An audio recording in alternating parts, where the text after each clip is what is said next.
एक मुलाकात ऐसी शख्सियतों के साथ जिन्होंने दिया है अपने जीवन को एक नया मुकाम। रूबरू कराएंगे ऐसी कुछ हस्तियों के साथ एक खास शख्सियत के साथ मुलाकात जयदेव पटेल के साथ नंबर 1 इंडिया न्यूज पर।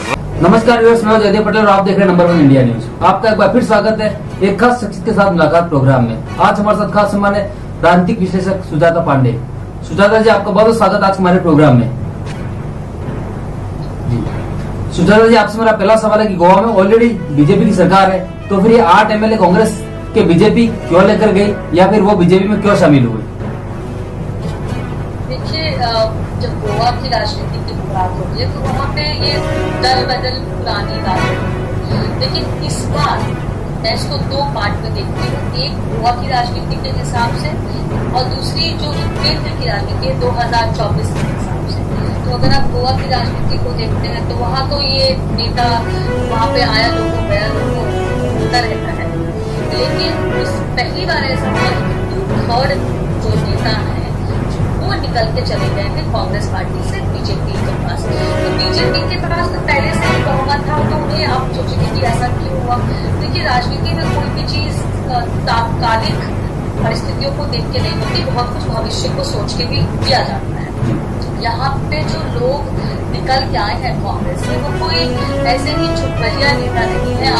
आपने जो एक सीएम है दिगंबर कामत, जो कि गोवा के कांग्रेस के सबसे बड़े चेहरे थे, उसके बाद जो लोग होते हैं वो भी निकले, वो जो विपक्ष के नेता है वो निकले हैं। तो एक तरह से वहां पे अगर देखा जाए तो गोवा में कांग्रेस बिल्कुल खत्म सी हो गई है इन लोगों के निकलने के बाद। और दूसरी रही इसकी टाइमिंग। आज जब राहुल गांधी भारत जोड़ो यात्रा कर रहे हैं, जिसमें अगर कांग्रेस छोड़ो अभियान शुरू हो जाए गोवा में, जबकि आपने देखा कि महाराष्ट्र में ऑलरेडी सरकार जा चुकी है और बाकी जगह जो है किस तरह से कांग्रेस अपने अस्तित्व की लड़ाई एक तरह से लड़ रही है। और इस वक्त जब राहुल गांधी के बारे में बहुत PR किया जा रहा है कि ये एक बड़ी ऐतिहासिक यात्रा है और इसकी जो कंपैरिजन है इसका वो दांडी यात्रा से की जा रही है, जो कि बहुत हास्यास्पद है, लेकिन फिर भी तो उसको एक बड़ा झटका जरूर देता है। इसमें संगठन की भी प्रश्न चिन्ह लगाता है कि क्या संगठन कांग्रेस का जमीन से कट चुका है, क्या जो कांग्रेसी नेता है उनको अपने नेतृत्व में भरोसा हट गया है। क्योंकि इस वक्त तो आपको लगना चाहिए कि भाई सब जगह राहुल गांधी की बातें हो रही हैं, एटलीस्ट ट्विटर पे तो ऐसा ही लग रहा है जैसे कि हर दिन ट्रेंड करता है। और उसमें अगर आपके 8 विधायक बड़े चेहरे वाले विधायक, जिसमें से गोवा में सीटें कितनी है, 40 सीट तो है, छोटा सा स्टेट है, तो उसमें आपके सारे इतने बड़े चेहरे निकल के चले जाए तो वो तो एक बहुत बड़ा नेतृत्व में फिर से प्रश्न लगता है, चिन्ह लगता है कि और अभी बहुत दिन नहीं हुए हैं गुलाम नबी आजाद के चिट्ठियों की, तो वो चिट्ठियों की भी याद आ जाती है कि उसमें जो लिखा गया राहुल गांधी के लिए, या सचमुच वो गोवा के जो विधायक थे या जो वहाँ के नेता थे उनकी मंशा भी शामिल। तो ये बहुत बड़ा झटका है कांग्रेस के लिए। जहाँ तक लेकिन मैं इसको देखती हूँ कि बीजेपी ने ये अगर किया है, पहले तो देखिए मैं ये बात मानती ही नहीं हूँ कि राजनीति में इसने किया है और उसने करा दिया है। ये कोई छोटे दूध पीते बच्चे तो है नहीं, स्कूल जाते बच्चे तो है नहीं कि बताएंगे कि भैया यहाँ चले जाओ और वहां ना जाओ। ये विधायक है, जनता के चुने हुए प्रतिनिधि है, जाने माने लोग हैं, काफी टाइम से राजनीति को समझ रखते हैं। तो अगर इस समय में उन्होंने जिस तरह का वक्तव्य आया है कि पीएम मोदी के जो नेतृत्व है उनकी नीतियों को और सुदृढ़ भाजपा को सुदृढ़ करने के लिए जिन लोगों ने बीजेपी ज्वाइन की है, तो 2024 में जो मुझे दिखता है गोवा का वो बीजेपी के लिए तो बहुत सशक्त है और कांग्रेस के लिए बहुत ही दयनीय स्थिति कहूंगी मैं हो रही है। जी सुजाता जी, मैं आपकी एक और राय जानना चाहता हूँ कि गोवा में जो हुआ ये ऑपरेशन लोटस है, या फिर ये कहें कि इससे पहले जगह जगह पर जो हुआ मध्य प्रदेश हो, कर्नाटक हो या महाराष्ट्र हो, ये ऑपरेशन लोटस है, या फिर जैसे बीजेपी कह रही है कि हमारी पार्टी में सब जुड़ना चाहते हैं क्योंकि जनादेश और जनता का प्यार हमारे साथ है, क्या है सच्चाई? देखिए, ये ऑपरेशन लोटस क्या होता है? अगर आपने इंदिरा गांधी और कांग्रेस के इंदिरा गांधी नहीं कांग्रेस के अगर जो शासनकाल था उसमें उसकी अगर आप इतिहास की थोड़ी सी भी जान खंगालेंगे तो आपको पता चलेगा कि कांग्रेस ने जिस तरह से कितनी सारी सरकारों को बर्खास्त किया था जस्ट बिकॉज को के लिए राजनीतिक तरीके से सूटेबल नहीं था, तो चुनी हुई सरकारें उनको बर्खास्त किया गया। ऐसा नहीं कि उनके नेताओं को लेके आया गया पार्टी उन लोगों ने चेंज कर लिया लोकतांत्रिक तरीके से हुआ। यहाँ पर तो 2/3 लोग निकले हैं, तो पूरा डिफेक्शन जो लॉ है, एंटी डिफेक्शन लॉ है, वो भी नहीं लगता, जो दल बदल कानून है वो भी नहीं लग रहा है यहाँ पे। तो मैं ये मानती नहीं हूँ कि किसी तरह का ऑपरेशन आप चला सकते। जैसे मैंने कहा कि नेता जो होता है, सब मुझे लगता है कि वो सबसे बड़ा मौसम वैज्ञानिक होता है। वो जानता है कि जनता का साथ किसके साथ है और मेरा राजनीतिक भविष्य किसके साथ है। देखिए, कोई भी राजनीति में आता है तो कोई वहाँ पे जन सेवा तो करते ही है, पर अपना राजनीतिक भविष्य तो जरूर तलाशेंगे। जब उनको दिखता है कि नेतृत्व पे ही इतने सारे प्रश्न चिन्ह है, जिस नेता को बढ़ा चढ़ा के कांग्रेस आगे कर रही है, लॉन्च पे रीलॉन्च हो रहे हैं, 50 साल में भी हुआ है, तो और फिर भी जिस तरह से जो कांग्रेस का ग्राफ है वो तेजी से नीचे गया हुआ है, इस स्थिति तक आ गया है कि शायद रीजनल पार्टीज जो है कहती है कि भाई अब कांग्रेस नहीं, हमें चांस मिलना चाहिए।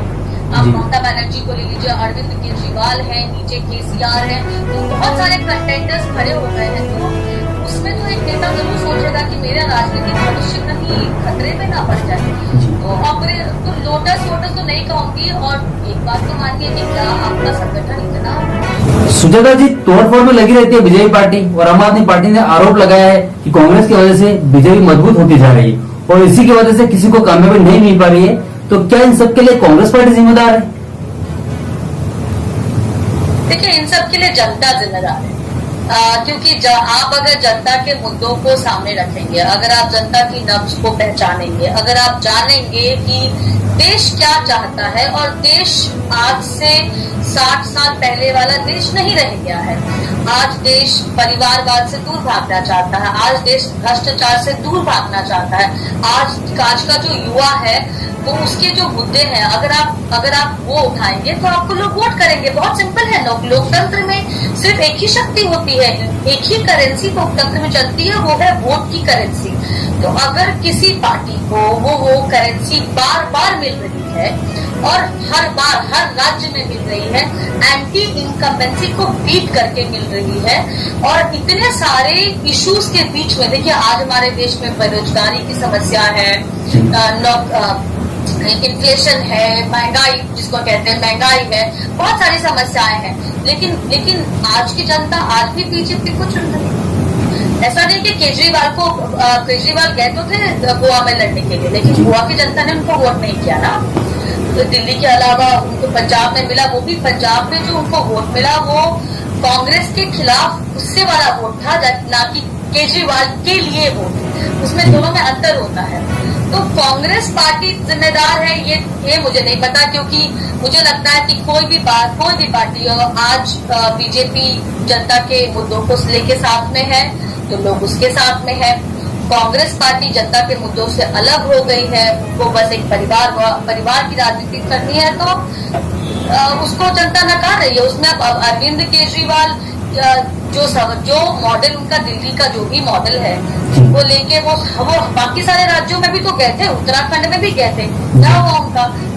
उत्तर प्रदेश में तो उनको नोटा से भी कम वोट मिले। तो ऐसा ये मुद्दों की बात है, और मुद्दे आपको जनता से चुनने होते हैं, और ये जो भी पार्टी जमीन से जुड़ी रहेगी, जनता के मुद्दों से जुड़ी रहेगी, जनता के मन को जानेगी, उसके सेंटिमेंट्स को समझेगी और उसके लिए प्रयास करेगी, तो मुझे लगता है कि जनता उसको वोट करेगी। इसके लिए किसी पार्टी का जिम्मेदार नहीं होना होता। ये होता है कि आंखें बंद करना। कांग्रेस पार्टी आज जो है सेल्फ डिनायल मोड में है, कि अगर कोई भी पार्टी होती तो वो ये जरूर सोचती कि हमारा ग्राफ इतना नीचे क्यों हो गया, हम बॉटम 20% पे आके क्यों अटक गए हैं, और किसी भी राज्य में किसी भी मुद्दे को लेके हमें जो जन समर्थन मिलना चाहिए वो क्यों नहीं मिल रहा है। तो और वो सुई आके अटक जाती है गांधी परिवार पे, और गांधी परिवार तो आपको पता ही है, कांग्रेस और गांधी परिवार दोनों एक दूसरे के पर्यायवाची शब्द हो गए हैं, जिसको जनता नकार रही है। सुधारा जी, आपसे मेरा क्लोजिंग क्वेश्चन है कि राजनीति में कौन किसकी बी टीम है, क्योंकि कांग्रेस पार्टी आरोप लगाती रही है कि आम आदमी पार्टी और एआईएमआईएम बीजेपी की बी टीम है, तो वही आम आदमी पार्टी ये आरोप लगा रही है कि कांग्रेस और एआईएमआईएम बीजेपी की बी टीम है, तो एआईएम पार्टी पे आरोप लगा रहे हैं कि कांग्रेस और आम आदमी पार्टी दोनों बीजेपी की बी टीम है। तो आखिर ये कौन सी टीम किसकी बी टीम है इस पूरे राजनीतिक घटनाक्रम में अगर देखें तो? देखिए, मुझे लगता है कि राजनीति में सिर्फ ए टीम होना मायने रखता है, बी टीम का होना एक आप विपक्ष की भूमिका निभा सकते हैं। और फिर हमें, जैसे मैंने कहा कि लोकतंत्र में आपका सरकार में होना सिर्फ वोट लाने की बात नहीं होती। वोट आपको मिलते हैं जनता के विश्वास पे, जनता को जिस मुद्दे पे, तो अगर तो ए टीम तो वही बनेगी जो जिसके पास जनता के मुद्दे होंगे और उस मुद्दे को जनता ने विश्वास किया हो कि हाँ ये मुद्दे हमारे मुद्दे, यही पार्टी समझ रही है और उसको सॉल्व कर सकती है या उसका निवारण कर सकती है। और जहां तक बी टीम की बात है तो मुझे बहुत हंसी आती है, क्योंकि ये बी टीम सिर्फ वोट काटने की पार्टी होती है। अगर आप हर एक इलेक्शन में देखें तो उसके अलावा सब अपनी अपनी राजनीति जमीन तलाशने की कोशिश कर रहे हैं। जैसे कि एआईएमएम है, मैं तेलंगाना में रही हूँ तो मुझे पता है कि उन्होंने कुछ काम नहीं किया है मुसलमानों के लिए, लेकिन वो जब यूपी आते हैं तो वो मुसलमानों के रहनुमा बन जाते हैं। उनको यूपी की हर एक घटना पे वक्तव्य देना होता है, लेकिन तेलंगाना में जिस तरह से वो वर्षों से एक परिवार का राज रहा हुआ है और जिस तरह से खस्ता हालत है पुराने हैदराबाद की, आपको आके देखना चाहिए। और केजरीवाल चीजें पंजाब नहीं कर पा रहे हैं, वो जाके गुजरात में उसकी बातें कर रहे हैं। तो जहाँ पे जो किसान है वो डंडे खा रहा है पंजाब में, और उसी किसान के लाभ की बात वो गुजरात में जाके करते हैं, तो बहुत हास्यास्पद लगता है। तो देखिए, आप बी टीम बन जाइए, सी टीम बन जाइए, जेड टीम बन जाइए, पर फर्क जो होगा वो सिर्फ और सिर्फ ए टीम बनने से होगा, और वो तभी होता है जब आप जनता के मुद्दे के साथ। जी सर जी, आप नंबर समय निकाला, उसके लिए आपको बहुत बहुत धन्यवाद। थैंक यू, बहुत बहुत धन्यवाद।